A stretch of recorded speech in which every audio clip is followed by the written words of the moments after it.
Right, well, I wasn't going to make a video about this because, well, drama. But I've been following this story for a little while and I think it's about time I put my 5 eggs in. So sit comfortably because here I go. I made a video a little while ago explaining why I thought the music designer on Subnautica, Simon Chylinski, shouldn't have been fired for stating unpopular opinions, and I still hold that position, though I did vehemently disagree with Chylinski on virtually everything he said. Cut to this last week or so, and we find ourselves in a similar situation with the 2 narrative designers from ArenaNet having been fired for similar reasons, and they were working on the game Guild Wars 2. The 2 designers in question are Jessica Price and Peter Fries, or Fries, but I'm going to concentrate on Price here because, well, she seems to be the fulcrum around which this controversy is moving. Of course, some of you may come in and say that this is because I'm sexist towards Price because, well, she's a woman. But given that she's the beginning and end point of all this and that she's been the most vocal, I think it's only reasonable to focus on her. If Fries was the one giving all the interviews while simultaneously claiming to be avoiding the issue, I'd be talking about him. But I'm probably straying off topic a little bit, so let's get back onto it. There are, as I say, some similarities between Chylinski's case and this one. I also think there are some important differences which need to be discussed though, along with some aspects of this particular situation that I don't think we can ignore if we're going to at least try and arrive at a balanced position. The fact of the matter is that Price attacked the fan base, and specifically one particular member of that fan base, while Chylinski, despite some stupid and outdated opinions, didn't for the most part. Then we have the fact that both Price and Chylinski had a history of some pretty unpalatable viewpoints. You know, Chylinski had barely veiled racist views and sexist views, while Price's dancing on Total Biscuit's grave on Twitter isn't something that puts her in a good light, and some of her sexist language also doesn't really help. And yes, misandry is alive and well, despite what certain feminists would have you believe. And I use the term feminist in inverted commas here because I actually believe that feminism should be about equality, but increasingly it seems to be about something else entirely. So yeah, I'm not going to get into that here. That's maybe an argument for another another video. There's also some mitigating circumstances for Price, or at least there may be. You know, was this an outburst following on from some constant harassment from men online, as she suggested? The fact of the matter is that still doesn't excuse the way she behaved towards Deroir, the YouTuber and fan member in question, but it could be something that gives us a way of explaining how she acted, even though we don't necessarily condone it. And I certainly don't condone the way she behaved towards Deroir. There's also an element of the fact that they were fired. Was this something that was just the straw that broke the camel's back for ArenaNet? You know, was Price behaving in a way that led the company to want to get rid of her? And that's something we actually don't know. And some of these issues here are things that we just simply don't know about. And we have to be really, really careful about coming to conclusions when we're operating without being in possession of the full facts. So before we actually get into those questions, we need to have a look at what was actually said. And the fact of the matter is, it all started innocently enough, with Price uploading a fairly long series of posts on Twitter about narrative design. And, you know, you might think so far so good. And, well, you'd be right. Unfortunately, though, it all started to unravel when Deroir responded. And he responded very respectfully as far as I can tell. And this is what he said. He said, "Really interesting thread to read. However, allow me to disagree slightly. I don't believe the issue lies in the MMORPG genre itself, as your wording seemingly suggested. I believe the issue lies in the constraints of the living story's narrative design. When you want the outcome to be the same across the board for all players' experience, then yes, by design you are extremely limited in how you can construct the personality of the PC. But if instead players were given the option to meaningfully express their character through branching dialogue options, which also aren't just on the checklist for an achievement that forces you through all dialogue options, then perhaps players would be more invested in the role-playing aspect of that particular MMORPG. Nonetheless, I appreciate the insightful thread. And then he says end. And as I say, this all seems fairly innocuous and fairly innocent. And the fact is that Deroir seems to me to be extremely courteous towards Price. But obviously Price didn't think so, because she responded with this. Thanks for telling me what we do internally, my dude. And you can take that as being really snidey and really snarky, or you can just take it as, look, you know, I just don't want to know. So that's not too bad at this stage, although, you know, it would put me off a bit. And it did Deroir, because he responded with, you getting mad at my obvious attempt at creating dialogue and discussion with you instead of just replying that I am wrong or otherwise correct me in my false assumptions is really just disheartening for me. You do you, though. I'm sorry if it offended. I'll leave you to it. So he was obviously a little bit upset with the way Price responded. But as he says, you know, you do you. I'm sorry if I offended. Again, I think he's being fairly respectful here. But Price then goes on in a later tweet to seemingly mock Deroir by tweeting this. Today in being a female game dev, allow me, a person who does not work with you, explain you how to do your job. And Deroir responded to this as well, and he says, so much for an open discussion, I guess. I meant no disrespect at all. Never did, never will.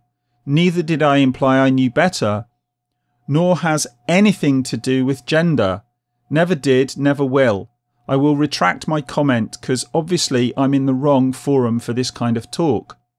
So he's saying, look, you know, I'm not making any comments about you being a female. He never did. And for Price to say today in being a female game dev, I don't honestly understand where that's coming from. But she doesn't stop there. She then goes on to say, since we've got a lot of hurt man feels today, let me make something clear. This is my feed. I'm not on the clock here. I'm not your emotional courtesan just because I'm a dev. Don't expect me to pretend to like you here. Well, okay, she didn't have to like anybody, but really? Is this necessary? Looking at this thread in isolation, I can't see exactly what Deroir has done to cause such a caustic response from Price.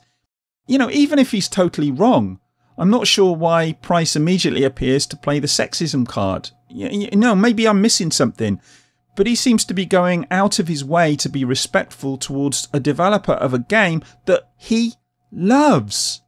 And, you know, why wouldn't he be respectful towards her? She's, as I say, part of the development team for making a game that he loves and plays. And apparently ArenaNet felt the same way because, as I say, they then had a meeting with Price and subsequently both she and Freeze were fired from the company. But despite all that, Price doesn't seem to want to back down. In an interview with Polygon, she says, and she said a lot, but this is just one little snippet. She says she has no regrets about her response to Deroir, although she said she might have moderated her language a little, given that the term asshat was apparently a sticking point for ArenaNet. And then she goes on to say, I'd maybe use condescending jerk instead. Well, I'm sorry, I don't get that. Who's being a condescending jerk? Isn't Price the one making assumptions about Deroir here? She doesn't know about his knowledge of Guild Wars 2 or similar games. And even if he isn't familiar with the process of character development within games, does that mean he's not allowed to have an opinion? Or maybe it's just because he's a bloke. Maybe he's not allowed to have an opinion because he's a bloke. Because obviously she's raising this card about being a female game dev. And I don't understand where that's coming from. Surely most critics within any genre aren't actively working in the creation process, and even those who are merely part of the audience, the readers, the viewers, the players, surely they're entitled to an opinion, aren't they? And if they're wrong in that opinion, why not explain why? As Deroir said, why not tell me where I'm going wrong? Or, if you can't be bothered, or you've explained it a million times, maybe just walk away. The fact is that plenty of people have ignored my questions on social media, and any reasonable person, which I'd like to think I am, will realise that sometimes people are just too busy to respond. Even on my minuscule YouTube channel, I sometimes find it hard to respond to everybody, even though I do try my best to do so. Sometimes you just haven't got the time. And if that had been the case, I'm sure Deroir would have just walked away and thought no more of it. But that brings me back to the points above. Whatever mitigating circumstances there may be, everything I've seen from this Twitter thread and from the subsequent interview with Polygon that Price gave suggests that Price was making assumptions about Deroir rather than the other way round. At no point did Deroir ever make any sexist comments towards Price, and while some people may have indeed made those comments towards Price, and frankly I would be surprised if some people hadn't, you can't lump all of these people together.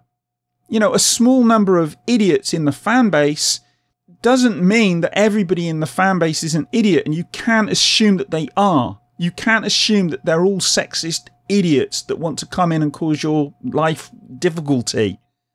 In fact, if you do lump everybody together, that's exactly what bigots do. So again, Price seems to be the one here who's stepping out of line.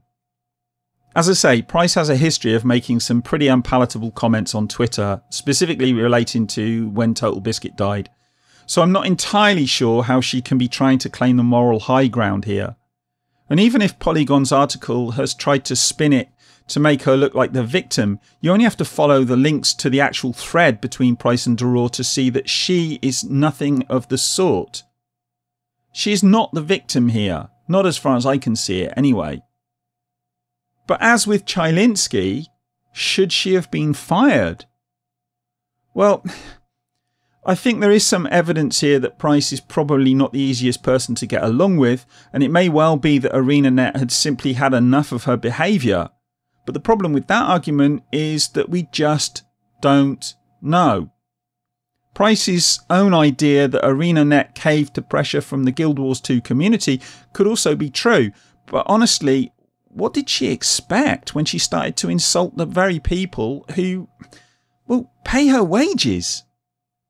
Isn't it a cardinal rule of business, don't upset the customer? I know Amazon don't quite get that, but that's how it generally works. Nevertheless, as with Chylinski, I don't feel comfortable about Price or Peter Fries being fired. I understand the arguments that companies need to protect their image, but while they have a responsibility to their customers, they equally have a responsibility towards the people they employ. As far as I can see it, Price should have been offered the chance to apologise to Deroir and to explain why she responded in the way she did. And if she genuinely was under pressure from certain quarters of the Guild Wars community, then most people would have understood and given her a pass. I'm actually pretty sure from what I've read that Deroir would have taken any apology as it was given and moved on. But again, I don't know. And that's the big problem here. There are a lot of things we simply don't know. Maybe ArenaNet did give Jessica Price the chance to apologise and explain for her outburst or outbursts. If they did though, and she threw it back at them, then she could very well have given them no choice in firing her. Again, we don't know. Since she was fired though, Price only seems to want to double down. If you read the Polygon article, you get the sense of someone who's completely lacking in any sense of self-awareness. She seems incapable of seeing that she might have actually done something wrong. And playing the sexism card when Deroir made no reference whatsoever to Price's gender, it's frankly irresponsible. If you play that card at the drop of a hat, you undermine every woman who has genuinely suffered that kind of abuse, especially if you yourself engage in sexist language such as "her man feels." Personally, that doesn't offend me in the slightest, it's water off a duck's back. But you can't have it both ways, Jessica. You simply can't. I know some people would argue that it's not the same because men are in positions of power and they need to take it, but that's bull. You can't go after people simply because of their sex, their gender, their colour, whatever it might be, and whether that person be black, white, male, female, gay, straight, trans or not. You can't use those things against them in this way. And if you don't understand that, then you're on the wrong side of the argument. Look, perhaps in time Price will gain some perspective, but with the likes of Polygon adopting the listen and believe approach to everything she says, I doubt she's likely to arrive at any epiphany anytime soon. This is a really difficult situation that seems to descend further into the mire of social media idiocy with each passing day. Everybody who has an agenda is jumping on this and making it theirs, and Jessica Price seems incapable of taking a step away and letting it all cool down. Worryingly, she seems to want to push an agenda herself, and she has no sense that perhaps she's part of the problem rather than the solution. So look, yeah, while I'd rather not have seen Jessica Price fired, I do think she was and continues to be, and that's the most important part, she continues to be out of line. And more worryingly, she seems incapable of recognising that fact. Deroir was polite and respectful at all times, and never once gave her a reason to start behaving in a condescending way towards him. And yes, it was you who were being condescending by suggesting that someone who doesn't work in the industry is someone too inconsequential to be commenting on your work, Jessica. You were the one being condescending, not Deroir. And you need to understand that. As an aside, while I was trying to research this video, I tried to actually access Jessica Price's Twitter account, and I couldn't.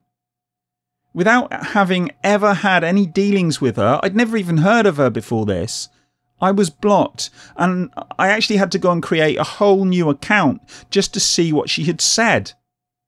And I wanted to see what she had said. I wanted to get it in her own words. And look, you know, again, there could be mitigating circumstances why she would block people out. But when somebody states proudly that I block often and seemingly uses automated bots to do so, it would seem that they're someone who's not interested at all in any form of discourse. Not to my mind, anyway. After all, if we all used bots to ban anybody who ever talked to somebody we didn't approve of, eventually we'd all just end up talking to ourselves, wouldn't we? We'd all just be on Twitter typing to ourselves, oh yeah, I said something really interesting yesterday, let's read that again. You wouldn't see anything by anybody else. It's frankly pathetic. And if that's the way you go on, then you're going to spend your entire life in an echo chamber that gets smaller and smaller, and the echoes are getting louder and louder. I made a video about this more broadly the other day, where I talked about being in echo chambers and not listening to someone who had a different opinion to you. And I think, ironically, that is coming into play here. I think we're seeing this played out on the big stage, if you like, in this story. But anyway, that's my take on all this. What do you guys think? Let me know in the comments as usual, because, you know, I will read them. But can we please try and keep it civil and sensible? I know most of the people who come on here are pretty sensible and are prepared to have a reasonable conversation without letting it descend into personal insults. But if you can make an extra attempt to behave in that way on this one, because it is an emotive subject. You know, if you think Price is wrong, or if you think she's right, or you think Deroir was out of order, or you think Price is out of order, then, you know, say so, state your case. But state your case. Don't start using names and start, you know, having a go at individuals, because that's not going to get us anywhere at all. Don't be like Jessica Price. Don't make assumptions. Listen to what other people have to say, and then we can have a discussion. And in the meantime, I'm going to stop preaching and go and grab myself a cup of tea. And I'll speak to you in the next one, because God, this went on a bit, didn't it? Bye.